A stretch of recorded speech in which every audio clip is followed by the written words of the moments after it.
May the 27th, butterflies. May is the first month when up to 20 different butterflies can be seen within London's boundaries. The most commonly seen are the large white, small white, speckled wood, green-veined white, comet and holly blue, drifting through gardens.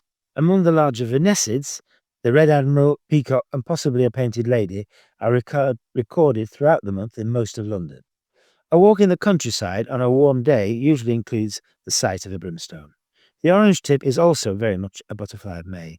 The male with his distinctive orange tips to his wings is easily identified and usually not too far away from his food plants, that is, garlic mustard and the cuckoo flower. These butterflies have quite spectacularly patterned gerandromorphs, which there is always a faint possibility of seeing.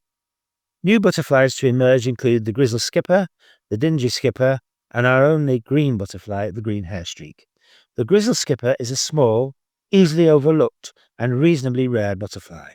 It is deep brown to velvet black, with creamy white spots and a checkered margin to its wings. However, it is usually seen as a blur when it is flying. To have any chance of seeing it basking, you first have to find its habitat.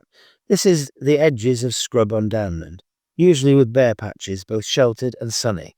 Next, you need to look for its food plants, such as barren and wild strawberry, silverweed, and tormental. In London, it seems to prefer strawberries. When males meet females, they raise a hair pencil on their hind legs, which releases an aphrodisiac. They are difficult to separate in the field, although the female is much more noticeable when she is laying her eggs singly on strawberry plants.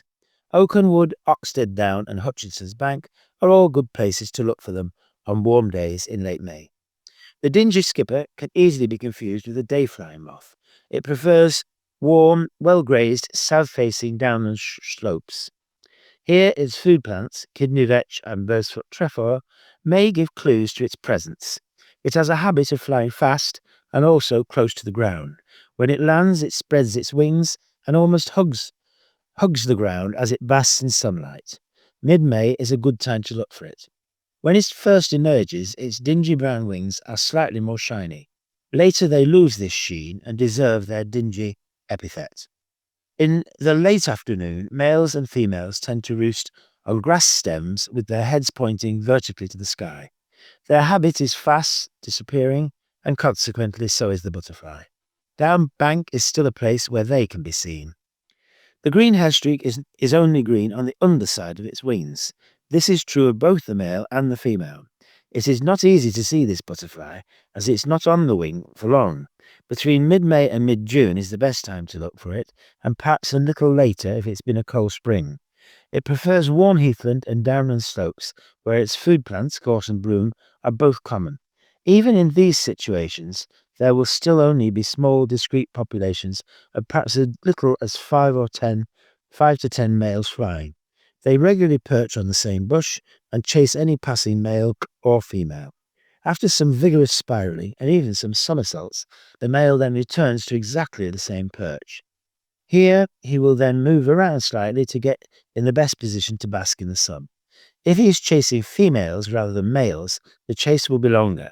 It can be encouraged to show itself by gently tapping the gorse bush it has chosen. It can even sometimes be persuaded onto your hand, where it may investigate any perspiration it finds. Its generic name, Calofris, means beautiful eyebrow, on account of its black and white ringed eyes, which have long black hairs surrounding them. The silvery holly blue of last month is now joined by 3 of its relatives, all different shades of blue. The most likely to be seen is the common blue, which is a bright blue but not silvery. It also has a distinct purple edge to its wings. The small blue is most easily identified by its small size, but is also another distinct shade of blue, often described as a leaden or smoky blue. The rare Adonis is easily the best blue of all, and is often described as an eye-catching sky blue. Seen close, it also has distinct black lines across the white edge of its wings. All these butterflies can be seen on Hutchinson Bank, but only the common blue is widely distributed. Other butterflies seen more rarely but worth searching out for this month are the wall, small heath, brown argus, and small copper. Although painted ladies can arrive as early as March, it is in May on good years that they are most likely to be seen in numbers. They may have been brought to London on southerly winds from as far away as North Africa, their numbers differing radically from year to year.